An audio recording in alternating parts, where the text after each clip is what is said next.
Welcome to An Epiphany with Tiffany. My name is Tiffany, and I've just had an epiphany. This podcast is all about Christian singles looking for community. Christian dating can be quite a mess these days. I'll share stories from my guests and practical tips for successful love. Dating shouldn't be this hard, right? So grab your favorite snack or drink and curl up with this episode, and you might just have an epiphany of your own. For like the whole question about a guy having like a rough day, if you don't remember exactly what you said, like I can read it. But I kind of just wanted to touch on that part too, because I feel like so many guys that I speak with they're worried about like the vulnerability piece. So I've been trying to like ask everybody to kind of, talk about that, like ladies talk about that, because I feel like most of us like the vulnerability, Okay, so I'll just read what you said, and then if you want to like kind of expand on it. Okay. So the question was, do you want him to share that he's had a bad day or stay strong?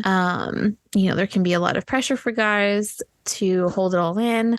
Does this make us look weak to admit it when we don't? And so you said it absolutely does not make men seem weak when they share their feelings. I actually am really impressed when a guy is able to be open and vulnerable. And I think it is extremely important in a relationship that both people feel completely comfortable in themselves and sharing their feelings. I believe a relationship is a partnership, and both men and women should support one another. Yeah. I said no. I think like if a guy is trying to act a certain way, like I don't think the relationship can get very deep. Like I want to be in a relationship with someone where it feels like we can both be completely honest and vulnerable. And like I understand it maybe at the very beginning stages, depends on like how far along you are in a relationship, how much you open up. But in general, I feel like to me, it is totally not a weakness. If a guy's just like honest about like, hey, I had a hard day. I'm like kind of struggling with this right now. I'm not feeling super tough or strong or whatever.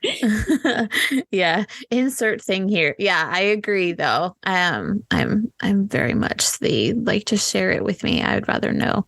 So, yeah. Okay. So you're currently not in like an official season of singleness. You're trying to date, or? Yeah, kind of. I'm on the apps. I'm not really okay, active, but trying to put myself out there.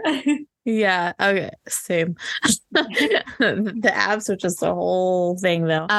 Okay. So, I just like how you kind of were talking about that you would end your season of singleness, but you might have used that as an excuse in the past. So if you want to kind of touch on that, because I've done the same thing, but just kind of touch on that, like how you've learned from that, or like what you would do differently moving forward. Yeah. I feel like I have been in a season of singleness in the past, but I think I said something like at this age, like Mr. Right just came along. I feel like I so know what I'm looking for at this point. So I feel like if that came along, like I would definitely be willing to end my season of singleness early.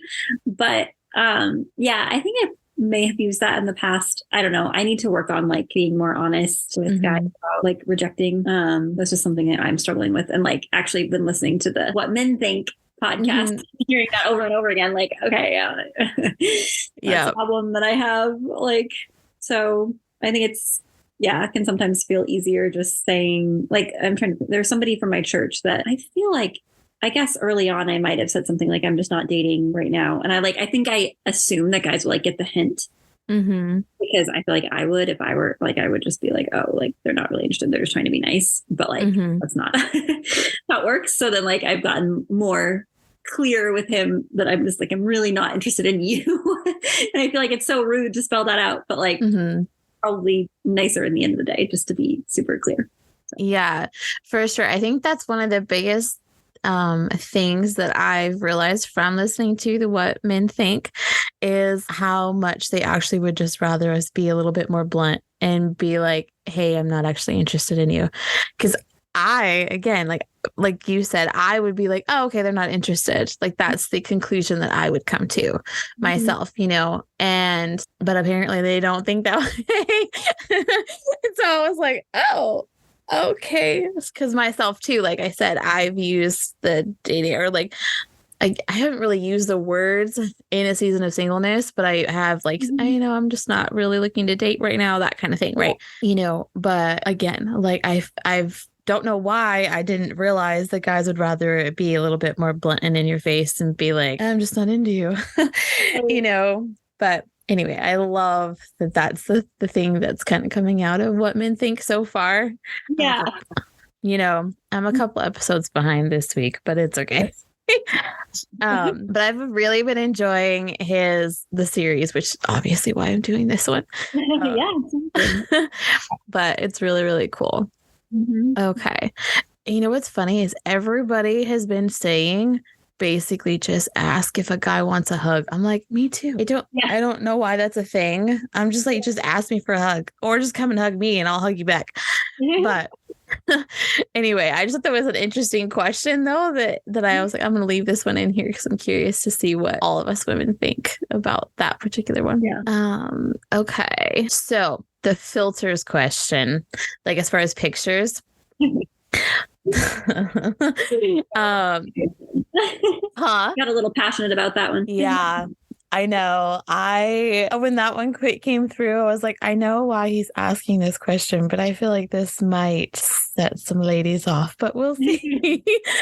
We'll see how it all turns out. But anyway, so the question is, why do you use pictures that you can't live up to? Right? It's like the basic thing, using angles, et cetera, et cetera.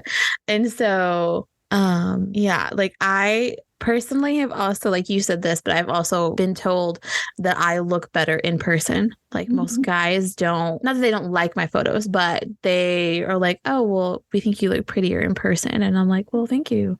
And I'm like, I feel like everybody tends to look better in person. Yeah. You know what I mean? And so I just thought this question was interesting. So I don't know if you have like any other thoughts on it or. I mean, I just imagine that some girls might use filters like to get the first date. And then they're kind of hoping that like spark or personality, like, I don't know, like something that will take over if they're having a hard time getting that first date.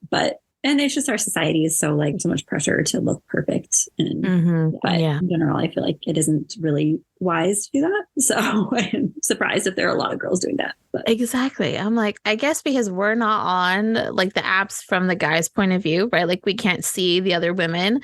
And so I'm over here like, I don't do that. And like, I always have a full body photo and I always have a no makeup photo and like, oh, wow. That's just how I do it, right? And so, I mean, there might be like specific angles, but again, you can still see me. And so, anyway, I'm just I always find that very interesting when this question comes up from guys. And I have a lot of guy friends, and so they ask me this all the time. But yeah, I'm like, I don't see that. And like, even on my friends, like Facebook or Instagrams or whatever, like they're not doing that either. And so I'm like, where are you finding these women? Yeah. Anyway, okay. So you said you wanted more context for this next question. So I'm just going to read it and then we can kind of discuss it. If a guy is 50 but looks 35 and has high energy, what's the best way to approach a woman not knowing their age? So I think what he's asking is like, basically, how do you approach it and not seem creepy because you're 50? I don't know. I mean, I guess. So is he specifically saying he wants to go after a woman that's 35 or like a woman that's much younger or?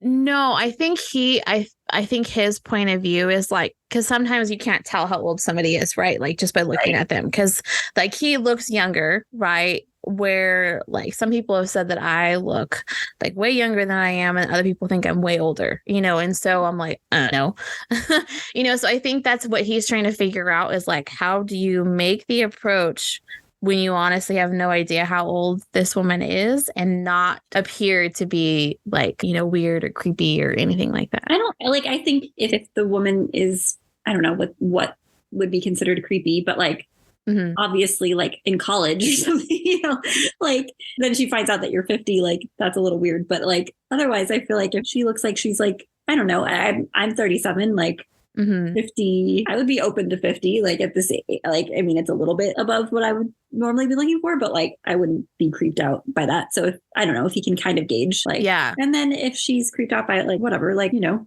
big loss, like, yeah.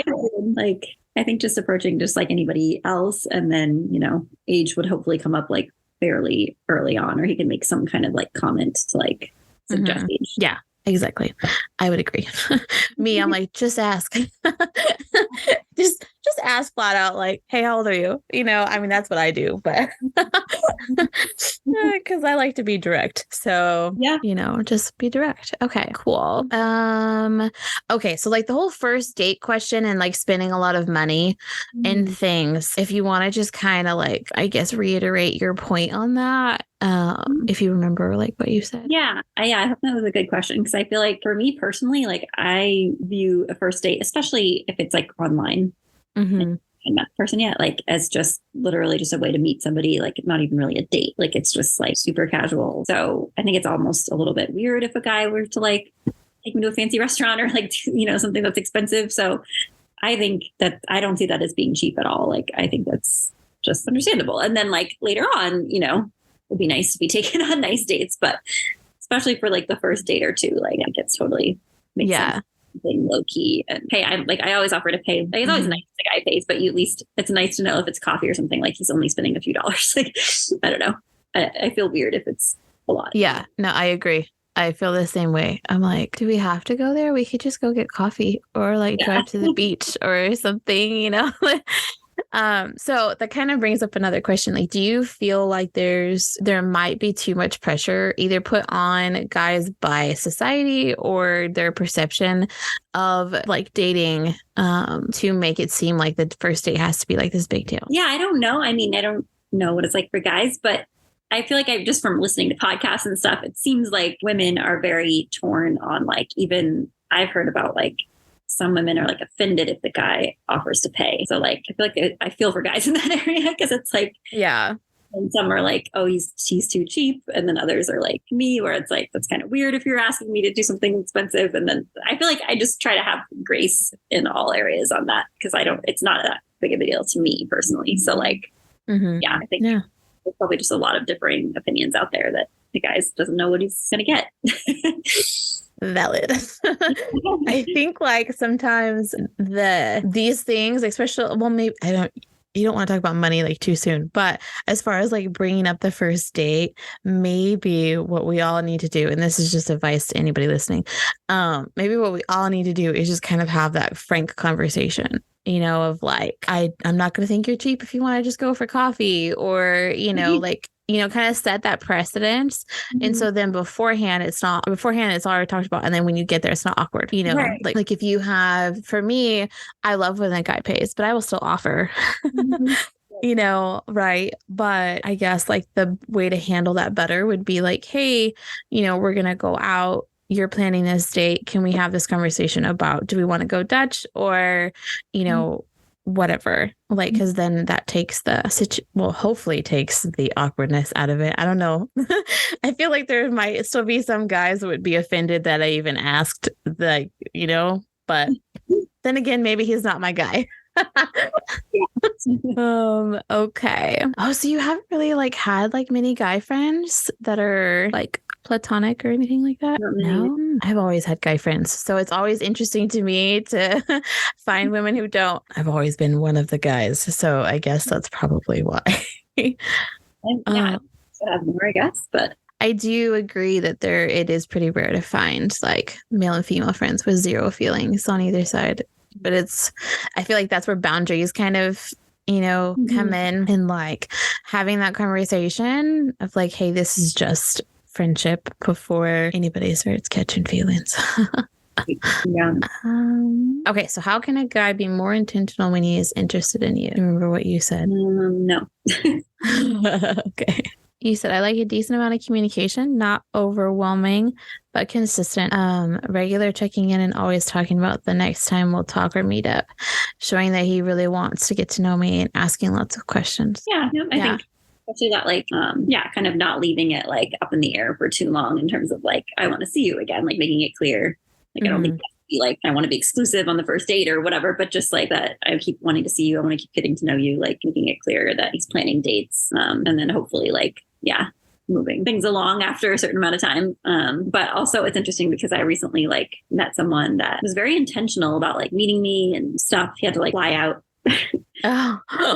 So it was like really intentional, but I felt like he didn't seem that interested in getting to know me. Like he clearly was interested in pursuing a relationship, but like actually getting to know me as a person, there just wasn't a lot of like questions and, you know, so like that's important to me too, but that's kind of different, I guess. But to me, like you really want to like get to know someone, you want to like, yeah, just like show a lot of interest in their life. I feel like it's sometimes the everyday, like, hey, how are you doing? How was your day? Goes so far in my opinion, you know, it's just like that kind of like general check-in because I feel like that's more everyday life, you know? Yeah. So yeah. And asking lots of questions is very important. Okay. So I'm going to ask you this too, because I have a very different experience with purity culture. And so you said it didn't really affect you much. And so if you want to kind of go into that, that would be really cool. I mean, it's not that interesting. It's weird because I've been a Christian like my whole life, but I wasn't really involved in church. I never got involved in like youth group and stuff. I just didn't, I don't know, get along with, or like, I didn't feel like I knew anyone and it just kind of was easier to just go to the big church services. And my family was never like super involved in church. So I feel like I never really got the message of purity culture all that much. So that's why I feel like it hasn't affected me. I think I've learned from Heart of Dating and stuff, but I feel like, yeah, I mean, definitely stuff around like grappling with like waiting for sex before marriage and like, you know, just different things around like how far is too far in relationships and that kind of stuff. But like, otherwise, I also like live in a super secular, I live like in Boston. And so there were like no Christians in my school. Like I was literally like the only one that I knew. So like there was nobody else talking about any of this stuff. So yeah. Yeah. Okay. Well, that's interesting. Because like me, like I said, I have very different issues with purity culture, but it's fine. This is not my interview. I always find it interesting to hear the other women's perspective on it though, because it's such a vast range. So yeah, it was really, really interesting though. I guess I wouldn't have even, because it was so ingrained in us, like, but I was also homeschooled. I was homeschooled and, you know, was doing all the youth group things. So that might have been the added part of it. You know, it was just like everywhere. So yeah, but that's interesting. Thank you for sharing that though, because I'm always curious to hear what the other perspectives are on it, because I hated it. I'm sorry. Yeah. It's okay. Glad that I was not more involved in youth group. Yeah. I mean, well, one of the other ladies I interviewed earlier, like she was very involved in youth group, but their youth group like just it wasn't a thing. And I was like, wait, what? I'm like, how old are you again? You know? And she's like, oh yeah, I'm going to be 32. And I'm like, yeah, that doesn't make any sense to me because we're in the same group, you know, right? And I mean, I'm going to be 34. So it's just kind of like how it was shocking to me to see that a youth group during that time when purity culture was such a huge thing, like didn't do anything about it. But yeah, I'm like, cool, I guess, but also kind of weird. I felt like everybody was on that boat. So, okay. So do you think that integrity connects to communication skills? So you said not necessarily. Do you want to like expand on that? I feel like I was thinking of somebody that maybe is even a little bit on the autism spectrum or like levels with communication for, you know, just hasn't really learned those skills, but they're like truly just, it's not because they're trying to like lead someone on or be flaky, you know, they're just like maybe don't naturally have those skills, but they can still be like have integrity or like want to do the right thing, I guess. Yeah. I mean, that's a really good point. I personally did not think of that at all. So thank you. That's like such a good point. Yeah, because some of us just don't, either we can't have or we don't have those communication skills, or you know, we were never taught them for various reasons, you know, right, like family upbringing or whatever. This is a very good point. I'm glad I asked you that. Thank you. Ooh, so you want an egalitarian relationship? That's such a hot topic. What is it? There's a podcast series that talks about that. He dives deep into the egalitarian and the complementarian aspects. Have you heard of it? So. No. Okay. I'll send it to you because it's real good. It's a lot, but it's real good. He like dives deep on both sides, and it's really, really cool. But yeah, so you don't have. I don't know like a ton about it. I just, from what I do know, I feel like you're more egalitarian. Yeah. Yeah. I don't know. I feel like I go back and forth just because I feel like with certain things I would want more equal. Right. But then at other things, I'm like, okay, yeah, no, you do you, boo, and I'm gonna do my stuff over here in the sense that like those aren't my skills. So I'm hoping my future husband has those skills, and it's like that's how we're gonna complement each other. So that's why I go back and forth. But yeah, okay. You said I do hope to find a man who is legitimately following Christ and would encourage me by his faith and obedience to God. Amen, sister. Amen. Oh, so you like smiles? Interesting. Yeah. Okay. I like smiles too. That's really cool. And a positive attitude, kind, warm, easygoing, but passionate about life. So like, what does that look like to you? Like being passionate about life? I think someone that like, I guess it goes along with the overall positive attitude, like just people that I've dated in the past that turned out, into relationships. What I found really attractive, I noticed like they're all really different, but what they all had in common was like, yeah, being people that like really smile when they first meet you and like are friendly to people around them and just like one of them is like starting all these businesses and like really passionate, but others were more laid back, but just like would be like super excited about like food, like love the food we were eating, or just like happy about, I don't know, visiting new places or traveling or just like something that they really enjoy and just have like a lot of, like passion about something, I guess, or just like positive attitude about something. Like I recently went out with somebody that was just like, we went to this like beautiful beachside area and he just didn't say anything about it. Like, like very serious conversations, but there wasn't any like, oh, this is so beautiful, or like, this is so fun, or like, I don't know. I just somebody that can kind of enjoy the moment and like have a positive attitude about it, I guess. Yeah. Okay, cool. I would agree. But that's why I wanted to like kind of suss that out a little bit and just be like, is this what I think it means? So thank you for explaining. Okay. So the whole, do you believe there's only one person thing? This has been a very hot topic also. So if you kind of want to touch on that, like that would be cool. If you need me to read you what you said, that I can do that too. Sure. No, what I said. Okay. So you said, I hope there is one person for me. At this point, it feels impossible to find even one. So it's hard to imagine more than one. But I do understand the idea that there isn't just one person that we could have a good relationship with. Yeah. Okay. In general, I feel like, I've been hearing a lot of podcasts and stuff about this lately. Like, that there probably are a lot of people that would be a good fit, or you could make a relationship work. And like, I also feel like God, I don't know, gets a little bit messy because I do feel like God knows, predestined our days and like knows what's going to happen and the choices that we're going to make before we make them. So it's like one of those tricky questions. But in general, I feel like probably, that there's probably multiple people that like could be a good partner. And it's not like if you don't pick the right one, then like you're doomed forever. Like, yeah, I agree. I feel like a lot of millennials, like our, age range, get stuck on that one person, and then they're literally missing out on these other opportunities. Because I feel like everything is a divine appointment, right? So whether that person is going to be in our life to teach us something, or they're going to be the person that we're going to end up with, like we don't know. We honestly have no idea until we're in it and even past it sometimes, like, what the lesson was, because everybody is going to teach us something, right? So I think a lot of our generation gets stuck on that mentality of, but I have to find my one person. And so they miss out on these other great options because this person didn't check off every box, you know? So yeah, that's my might be point.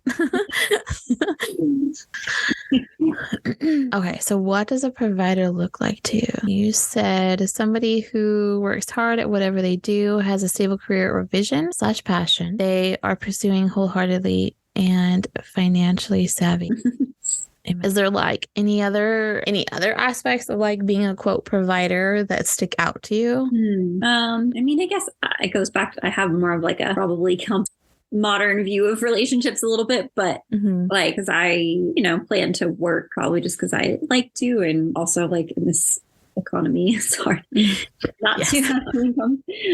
So I wouldn't expect to like, I don't know, be like completely taken care of, I guess, but just somebody that's definitely like pulling their weight in every area, I guess, of like helping with household stuff and just the day-to-day like life and, pulling their weight like emotionally in the relationship. And then like, providing also like, I mean, it definitely is important to me that somebody has like a decent career or something viable that they're like working towards, or, just it's attractive and I don't know. Yeah. Okay. Okay. Ooh, what is your biggest struggle with dating currently? Not meeting men who truly share my values, intelligence, and emotional depth are also very important to me, and it's rare to find all three. Yes. Also, yes. Do you have like, what was the word I was gonna say? I guess like I'll ask this question.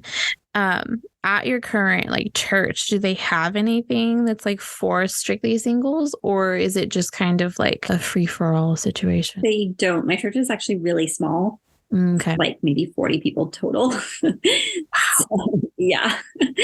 And it's a pretty young population, but it wouldn't really work out. I used to be involved in a much larger church that had a young adult ministry. Okay. I feel like I kind of aged out of it. And just everybody kind of moved on for different reasons. But yeah. So like when you were there in the young adults group, like do you feel like the leadership and staff were like what's the word phrasing I'm trying to look for? Like did well to kind of cultivate like the community among singles, or was it just kind of, like, hey, you're all in the same age group and we're gonna like lead you or not lead you?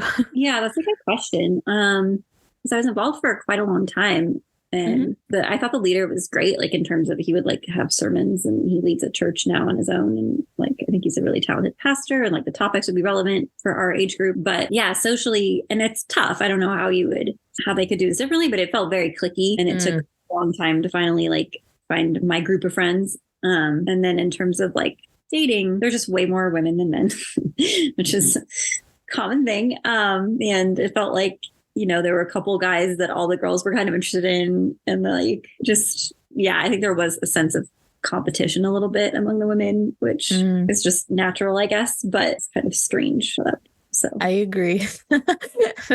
It's like so weird to me, like when the competition like comes in, and I think that kind of points back to like the filters question with pictures and like, presenting ourselves in a specific way, like of trying to be more appealing, air quoting there, but yeah, so I'm glad that you said that, like, the leadership was good and stuff, but I feel like the cliquey thing is everywhere too, and I don't understand it either. Like, I mean, I guess I get when you find your people, those are the people you want to hang out with, but we're also the body, and so we should be, welcoming to everybody that's in the body. Yeah. And being able to develop those relationships outside of, our little group. Because again, like community is so important, and you never know in what situation somebody might be able to speak something into your life or you into theirs. Yeah. So I've been asking that question a lot about like the young adult situation. Like, what was the experience like? Because mine was very, very interesting. So I'm like, I need to hear some other opinions on what churches did. So, okay, cool.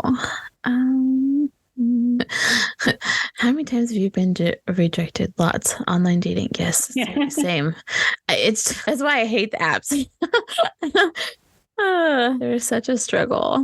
Okay, so those are like, okay, so what does spiritual maturity look like to you? Okay, so that's fine.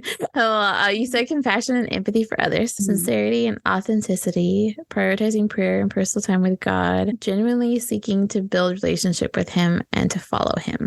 Yeah, definitely like that. If a guy, and not that just like reading your Bible every day is like a sign, or that, I don't know, like I don't read my Bible every single day, but the guy is like clearly pursuing a personal relationship with God, like through prayer or journaling or reading the Bible or whatever. Like that's a really good like green flag to me, because I feel like I met a lot of guys that like go to church every Sunday and they might even be involved in things, but they don't seem to really like talk about God, or like I don't know that they really pray, or, you know, like just wonder. And then also in their character, it can often come out through just like the way they treat other people, and focusing on, really like striving to like a humble spirit and attitude of like wanting to grow, and a teachable spirit, being open to like growth and correction and stuff like that. Teachable is huge. I'm gonna write that one down. I'm gonna write that down right here, because it's so true, and I feel like most people nowadays are just not teachable. Like men and women, period, are just not teachable. So that is a good one. I'm totally adding that to my non-negotiables list. Thank you. Okay. So you said you were happy to share anything else, but you couldn't think of anything at that current time. So I guess I just asked that question, like, is there anything else that you feel like you want to share or expand on that we've already talked about? Like I want guys to know, or like, that you want guys to know, like either general or like a specific topic.